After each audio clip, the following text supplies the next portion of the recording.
Operation सिंदूर अंतर्गत आतंकवादियों के खिलाफ की गई कार्रवाई के सम्मान में नागपुर जिले के कामठी शहर में तिरंगा सम्मान यात्रा का भाजपा द्वारा आयोजन किया गया। कामठी के जय स्तंभ चौक से निकले यात्रा में भाजपा प्रदेश अध्यक्ष और पालक मंत्री चंद्रशेखर बावनकुले समेत बड़ी संख्या में नागरिक शामिल हुए। यात्रा की शुरुआत डॉक्टर बाबा साहेब अम्बेडकर की प्रतिमा पर माल्यार्पण और श्रद्धांजलि अर्पित करने के साथ हुई। इस यात्रा में बड़ी संख्या में पूर्व सैनिक, एनसीसी कैडेट और पूर्व छात्र और नागरिक शामिल हुए। इस सम्मान यात्रा का सभी मार्ग पर हर्षोल्लास के साथ स्वागत किया गया।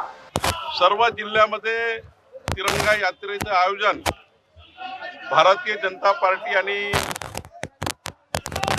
खास करून समाजातील सर्व प्रतिष्ठित नागरिकांनी आणि भाजपाचे कार्यकर्ते यामध्ये सहभागी झाले आहेत। हा काही भारतीय जनता पार्टीचा कार्यक्रम नाही।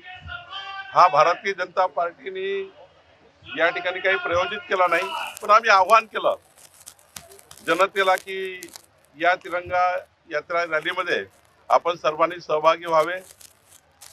या ठिकाणी मोठ्या प्रमाणावर लोक सहभागी झाले आहेत। सर्व समाजाचे, सर्व धर्माचे लोक या ठिकाणी तिरंगा रॅलीमध्ये आहे। महाराष्ट्रात 1,500च्या वर तिरंगा रॅलीचं आयोजन झालं आहे आणि काल मुंबईमध्ये माननीय देवेंद्र फडणवीस यांनी तिरंगा रॅली केली, यात्रा केली।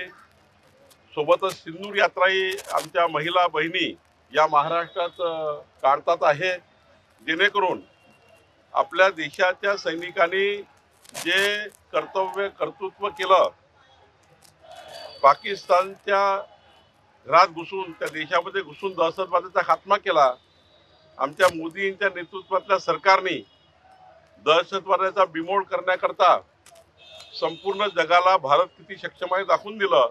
आणि काल तर अमेरिकेने आपल्या सर्व वृत्तपत्रामध्ये, वाहिन्यामध्ये भारताने केलेलं कर्तृत्व कार्य हे त्यांच्या देशात त्यांनी मांडलं।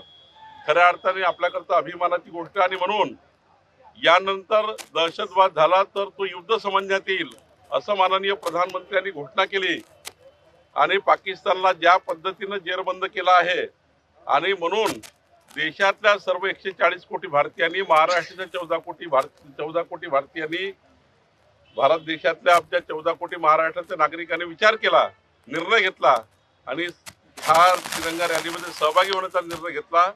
या रॅलीच्या माध्यमातून आमच्या देशाच्या सैनिकाला त्या ठिकाणी बळ देण्याकरता, आमच्या सैनिकाच्या पाठीशी भारत देश उभा आहे आणि यानंतर या देशाशी कुणी बदमाशी करण्याचा प्रयत्न केला तर त्यांना आम्ही ठोकून काढू अशा ज्या सैनिकांनी आणि माननीय प्रधानमंत्री मोदींच्या नेतृत्वामध्ये जी भूमिका घेतली आहे, भारताचा नागरिक हा सैनिकाच्या पाठीशी आहे।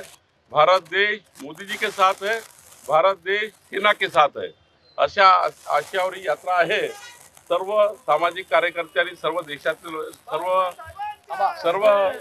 सर्व समाजाचे, सर्व धर्माचे आणि सर्व पक्षाचे लोक या रॅलीमध्ये आलेले आहेत।